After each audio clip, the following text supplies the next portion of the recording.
I'm here to talk about binge eating. I just got back from the gym and I felt inspired to do this video right now. Morgan told me I have to talk about this more often, so I will do so. So there are different kinds of addiction, and people handle addiction in different ways. People can be addicted to alcohol, they can be addicted to drugs, they can be addicted to food, they can be addicted to sex, to, technically anything, right? And, when I was younger, I used to party, I used to drink a bunch, and I never really got into drugs or anything like that. And I never had an issue. Like, I used to smoke and I would just, quit just like that, no problem at all. But my issue and my addiction my whole life was food. And I think that a lot of people don't know this about me, or maybe I've heard it but don't really believe it, because people will either say, oh yeah, right, you didn't do that, like you're too skinny for that, or oh, but you can eat whatever you want because you don't get fat. Yeah, but people need to understand that everything isn't about being fat or skinny, right? So just because I don't have the body type to get really fat doesn't mean that I am not causing harm to my body. And I remember ever since I was a child, food was always my thing, right? So when I was a little kid, I would take my mom's, like, she used to bake and stuff, and she had nuts, like those big jars of like almonds and stuff. And I would go and just take and I would go and grab them and I would eat them. And then as soon as it was done, I would go and take again and again and again. So like it was always with me. And I do remember too that whenever I would start eating something, like typically something bad, like pizza or candy or burger, fried, whatever the hell it was, I will start eating and then I just can't stop myself. And, fast forward, like I got a little older, got into fitness a lot. Like I always exercised somehow, even when I was really young. And, that definitely helped, obviously, with my eating habits. But, when you're young and you don't really have issues yet, a lot of times you don't think about it. So you might think that, you're eating all this shit and it's not affecting you just because you're not gaining weight. Or maybe when you're younger, your body is somehow able to digest these things you eat and it seems to work fine, but it will come bite you in the ass later. And I said, it didn't really affect me badly until I was like close to 35, something like that. I turned 39 this year. So before, this is not even that long ago. I'm a food photographer. That's one of the things I do. And I would I would be the creative director for Shreds Supplements. And I used to run Shreds Kitchen. So I would be in a studio and just baking cook, right, for photography. And being a food addict and a binge eater and work with food, very dangerous. So I would be in the studio all day. I would shoot all these things for photography. And when I do photography, I would buy a lot of, quantity because it looks better in photos. So I would shoot everything. And then when I was done, I would start eating it.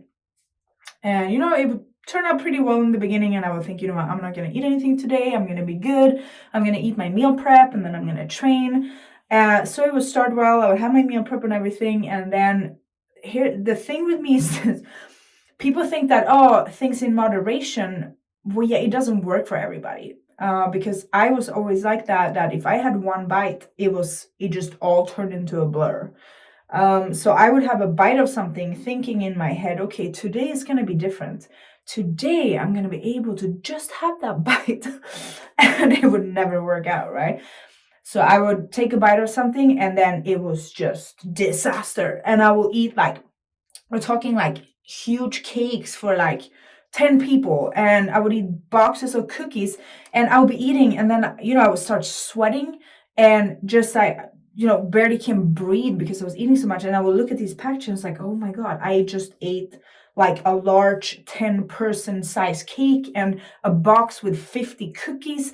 And And then I would feel bad about myself, right? So then I would go home and I would think like, oh shit, I gotta train. I gotta make up for this. So I would go train. I would kill myself in the gym, right? I would do cardio, I would do weights, but then I would come back home and I would keep eating because I still like I will be full to the point where I was not feeling okay anymore, but my eyes and my mouth still wants to eat. So I would just keep eating, and I don't know how many times I've eaten and then, I start sweating because I'm eating so much.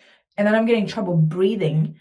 And then I have to lay down, like lay down in bed because I can barely move. Like I'm so heavy at this point because I ate so much. And I will keep eating. I'll keep eating, sweating, having trouble breathing, can barely stand up, and I will still keep eating. So yeah, I might have a fast metabolism and my body might get rid of things fast, but it doesn't mean I didn't cause harm. And my body one day, it just said blank. No, it was just done. So I get intolerant to basically everything. My body couldn't process anything anymore. Um, I would, so I said in the beginning, I didn't really know what's going on.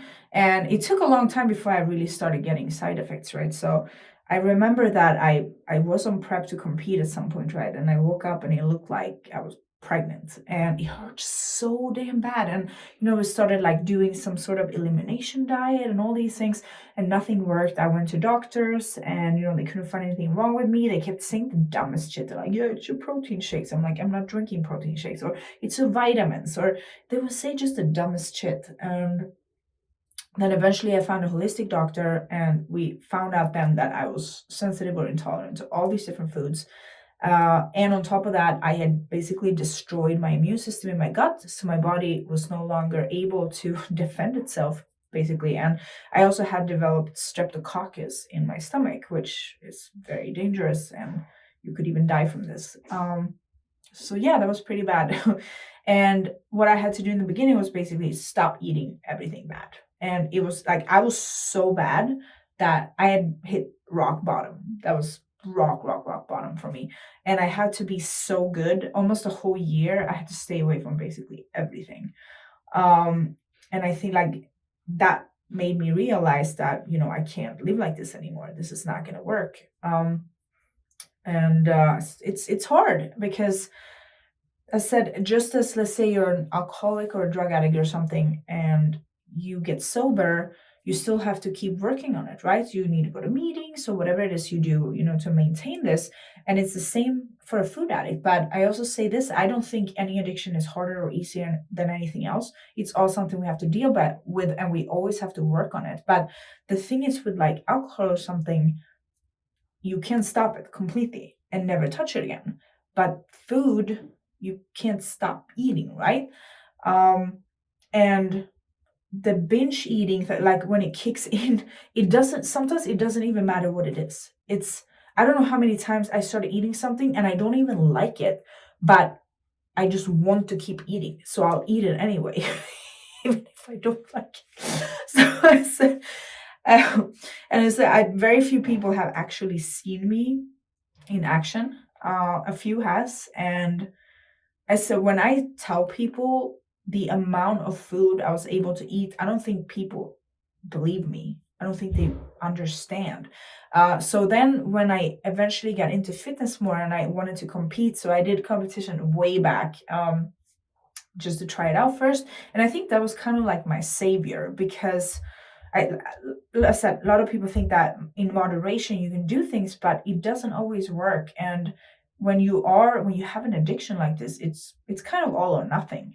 That has to do it. And for that reason, I have today, it's taken me a lot of time, but I've developed a lifestyle that works for me. And I am not the kind of person that can eat a little bit of snacks on a daily basis. I can't do it. So for me, it's eating very good, high quality food and a lot of it on a daily basis and no little snacking. Because if I start snacking, that binge eating girl, she can wake up at any given point, she can she can pop back any day. So it's something I still have to work on and that I always work on. and probably always have to work on. Um, and I said, you have to, I like to say that you shouldn't sit and say, oh, I'm a binge eater, because I don't want to talk like that and put that in the universe, right? So I don't want to say that I'm a binge eater. I used to be a binge eater, but I also need to remember that that person is still in there and can wake up again. So I still have to work on it all the time, every day.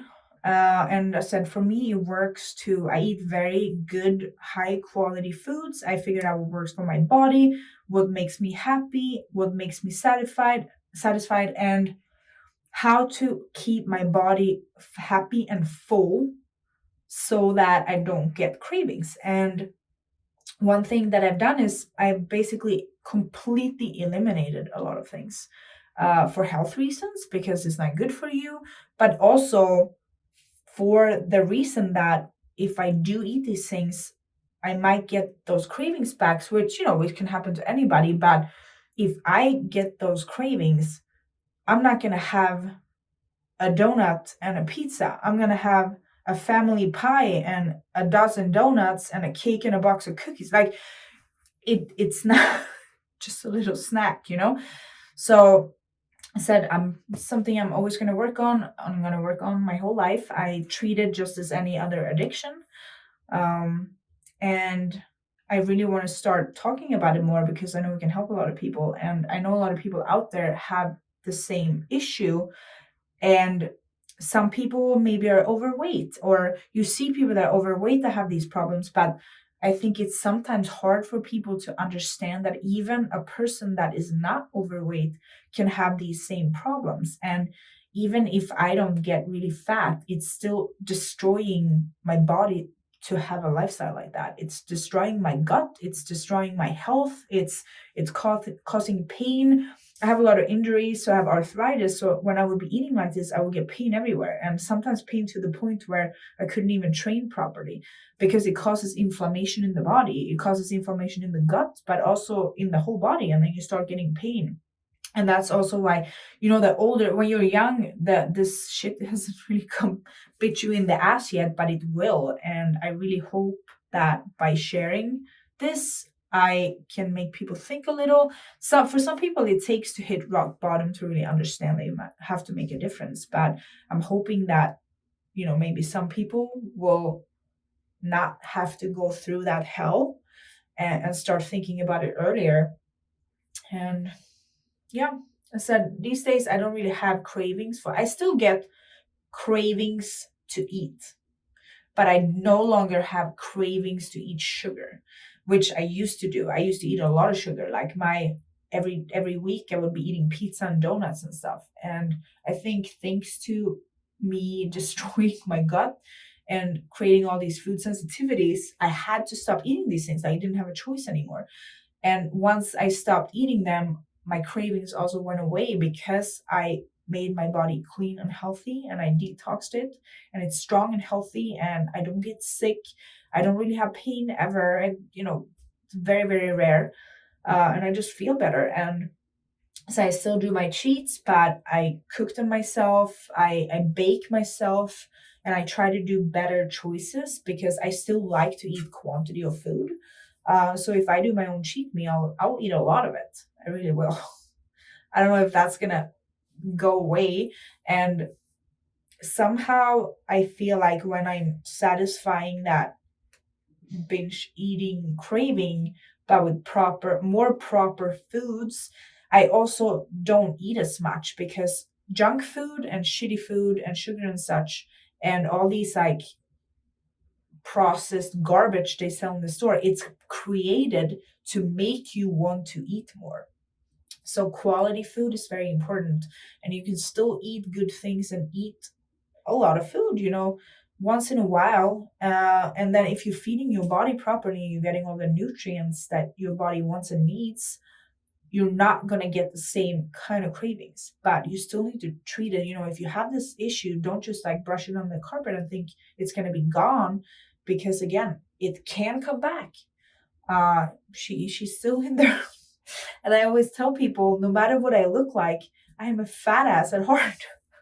I always say that, so that it doesn't always translate on the outside, but it does cause a lot of damage on the inside. So I hope can help some people. If somebody has questions about binge eating, please let me know. Because I turned 39 this year, and ever since I was a child and up until, yeah, I'm gonna say I had pretty bad habits until like 35. So it's about like 3 to 4 years ago that I really, like, that's when I got really sick and really bad.